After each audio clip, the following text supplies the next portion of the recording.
से आगाज करते हैं क्योंकि थोड़े से इश्यूज चल रहे हैं कराची किंग्स के साथ। भट्टी साहब, इशू क्या है और वजूहात क्या बनी, ये तो हमने अभी जियो न्यूज़ पे भी जाना। हम आपसे ये जानना चाह रहे हैं कि प्लेइंग 11 बनाने में आज कराची किंग्स को कितनी मुश्किलात का सामना करना पड़ेगा, क्योंकि कल भी यही मुश्किलात रही थी उनको।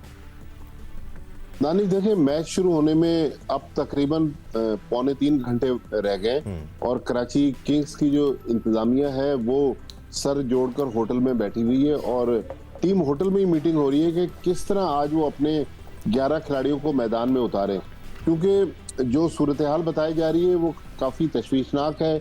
जिस होटल में सारी टीमें ठहरी हुई हैं उसी होटल में कराची किंग्स की टीम ने भी खाना खाया। कल उनके जो 2 प्लेयर्स थे, जेम्स विंस और डैनियल सिम्स, ये फूड पॉइजनिंग की वजह से मैच नहीं खेले थे, लेकिन आज मीर हमजा और अरफात मिनहास के बारे में बताया जा रहा है कि उनको बुखार है। तबरेज शमसी की भी तबीयत सही नहीं है।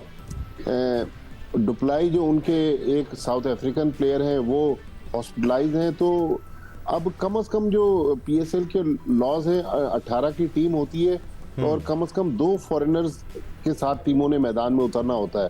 तो चले 2 फॉरेन प्लेयर्स की जो शर्त थी वो तो क्रिकेट बोर्ड ने खत्म कर दी, लेकिन अब थोड़ी देर बाद टीमों को नेशनल स्टेडियम पहुंचना है। यहाँ पर किस तरह 11 बनाएंगे, भट्टी साहब, ये तो साथ साथ ये भी इन्फॉर्म कर दीजिए प्लीज, क्या हो अगर 11 प्लेयर नहीं अवेलेबल कराची किंग्स के पास, अगर ऐसा इश्यू हुआ है, 8-9 लड़के हैं, तो फिर क्या होगा?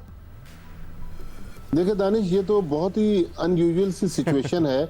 अगर आपको याद हो कि 3 साल पहले जब कोरोना था जी, उस जमाने में भी कराची में ही इसी सेम होटल में मसला हुआ था कि बाहर से खाना आया, जिसकी वजह से बहुत सारे प्लेयर जो थे वो कोरोना वायरस का शिकार हुए और टूर्नामेंट जो था वो रोक दिया गया और उसके बाद टूर्नामेंट का बकिया जो हिस्सा था वो अबू धाबी में कंप्लीट किया गया।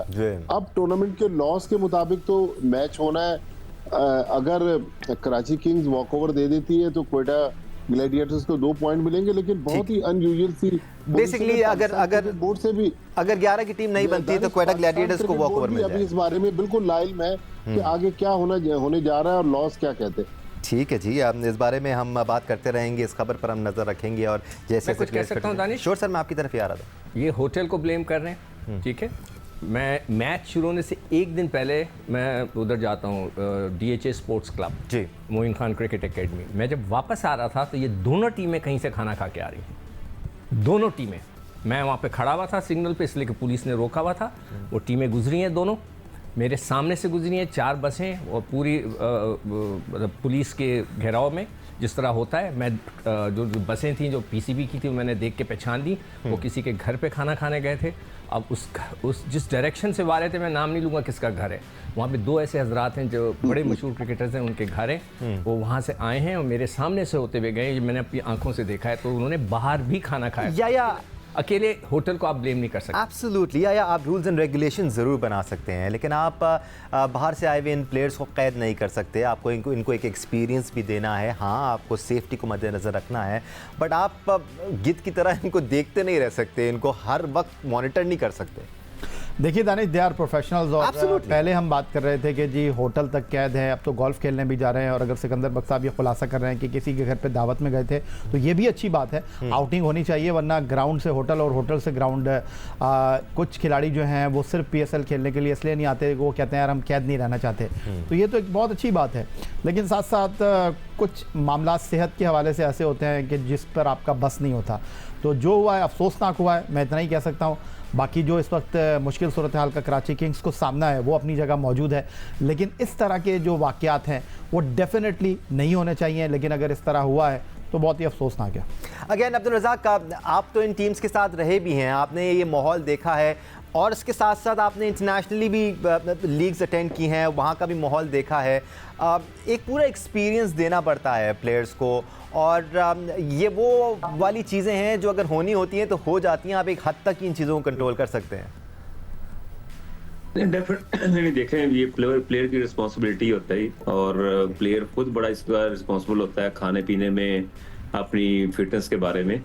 और नो डाउट जब आप किसी फंक्शन पे जाते हैं या इनविटेशन पे जाते हैं तो वहाँ पे ढेरों किस्म की डिशेज होती हैं, तो वहाँ पे पिक एंड चूज भी करना चाहिए। अगर आप सारी चीज़ें खाएंगे तो फिर डेफिनेटली अभी तबीयत खराब गई, पर हाँ 1 या 2 प्लेयर की हो सकती है, 10 से 11 या 12 प्लेयरों की नहीं हो सकती। इसका मतलब है फिर कहीं ना कहीं प्रॉब्लम तो है खाने में, और बंदा इस तरह की मैं समझा मिस्टेक नहीं करनी चाहिए जब तक टूर ऑन होता है और बड़ा क्रूशियल मैचेस होते हैं। अपने आप को बड़ा डिसिप्लिन में रखना पड़ता है। हमने तो सारी उम्र ऐसे ही गुजारी है और हर चीज का चेक एंड बैलेंस किया है। जहाँ खाना दिल नहीं कर रहा, खाने का नहीं खाया, अच्छे खाने की कोशिश की। नहीं, अभी भी आप इसी तरह माशाल्लाह जिंदगी गुजार रहे हैं, लगता है आपको देख के। बिल्कुल, वो डिसिप्लिन जो इन्फ्यूज़ किया जाता है एक एथलीट में, वो फिर पूरी ज़िंदगी उसके साथ रहता है। और बहुत डिसिप्लिन है अब्दुल रज़ाक के साथ। हमने भी ट्रैवल किया और हमने भी खाने खाए हैं, so we know how discipline he is. Abdul